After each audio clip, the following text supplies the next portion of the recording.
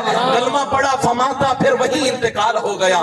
نوجوان جب دروازے سے کام کر کے واپس لوٹا تو دیکھا کہ زنبیل میں جناب موسیٰ کلیم اللہ جھانک رہے ہیں. اس نے قبلا ید موسیٰ, جناب موسیٰ کا ہاتھ چوما, کہنے لگا انت موسیٰ رسول اللہ, لگتا ہے آپ موسیٰ کلیم اللہ ہے. آپ نے فرمایا من این علمت, تجھے کیسے پتا چلا؟ کہا مجھے اور تو کچھ نہیں پتا, جب میں ماں کی اور باپ کی خدمت کرتا تھا ان کی ہمیشہ لبوں پہ دعا یہی ہوتی تھی یا اللہ اس وقت تک موت نہ دینا جب تک موسیٰ کا دیدار نہ ہو جائے, اور یا اللہ تیری بارگاہ میں اتنا دعا مانگتے ہیں, ہم گناہگار صحیح سیاہکار صحیح, لیکن ہمارا بیٹا ہماری خدمت کرتا ہے, ہماری ایک ہی طلب ہے یا اللہ جنت میں موسیٰ کلیم اللہ کا ہمارے بیٹا کو ساتھی بنا دے تاکہ دنیا کو سبق مل جائے جو ماں کی باپ کی خدمت کرتا ہے محمد کا رب ان کو عزتیں یوں عطا. اگر ماں باپ کی خدمت کرنے سے جنت میں موسیٰ کلیم اللہ کا ساتھ مل سکتا ہے, موسیٰ کلیم اللہ کا ساتھ مل. حضرت اویس کرنی کیوں نہیں گئے, دیدار کیوں نہیں کر سکے؟ فرماتے ہیں اس لیے حضرت خواجہ فرید الدین عطار فرماتے ہیں کہ وہ بوڑھی ماں کی خدمت کرتے.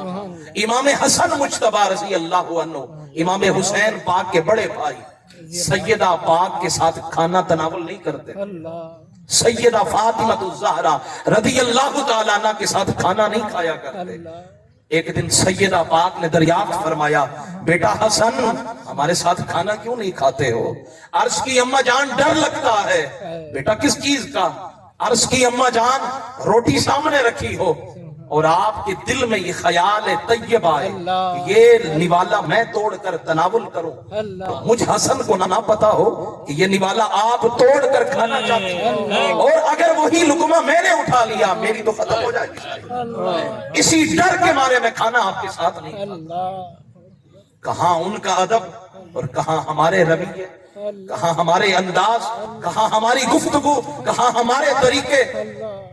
وہ نیکی سیگمنٹ ایک پروگرام چلتا ہے، اس کے اوپر وہ اینکر کہنے لگا ایک بوڑھی ماں تھی، اس کے ساتھ ایک بچی تھی. کہا میری بچی کا یہ بیماری کا معاملہ ہے، کپڑوں میں پیشاب نکل جاتا ہے. میں نے بچے کو پالا پوسا، بڑا کیا، جوان کیا، اور جب وہ بڑا ہو گیا تو اس کی میں نے شادی کی، دلہن چن کے لائی. پھر وہ اچانک اس کے رویے تبدیل ہو گئے، انداز تبدیل ہو گئے، اور ایک دن اس نے اتنی حد کی مجھے گھر سے نکال دیا. کہنے لگا اگر گھر میں رہنا ہے تو پھر گھر کا رینٹ دینا پڑے گا. اللہ تھا وہ میری محنت کا، لیکن مجھے اپنے گھر میں رہتے ہوئے گھر کا رینٹ دینا پڑتا ہے. میرا بیٹا جب شام کو آتا ہے نا تو وہ فروٹ لے کر آتا ہے اور میری بچی کے سامنے سے گزرتا ہے. میری بچی مجھ سے مانگتی ہے، میرا کلیجہ ٹکڑے ٹکڑے ہو جاتا ہے. اور میرا بچہ اگر میں گھر میں ہوں تو وہ مجھے مارتا ہے اور میں ڈر کے مارے سارا دن گھر سے باہر گزارتی ہوں. اور جب شام کے سائے گہرے ہوتے ہیں یہ پرندے اپنے گھونسلوں کو آ جاتے ہیں، لیکن میں گھر میں قدم نہیں رکھ سکتی. میں گھر کے سوراخوں سے جھانک کر دیکھتی ہوں. جب بچہ سو جاتا ہے، بیٹا سو جاتا ہے، میں دبے قدموں آتی ہوں، کمرے کے کونے میں لیٹ جاتی ہوں. صبح بیٹے کے اٹھنے سے پہلے پھر گھر سے باہر نکل جاتی ہوں.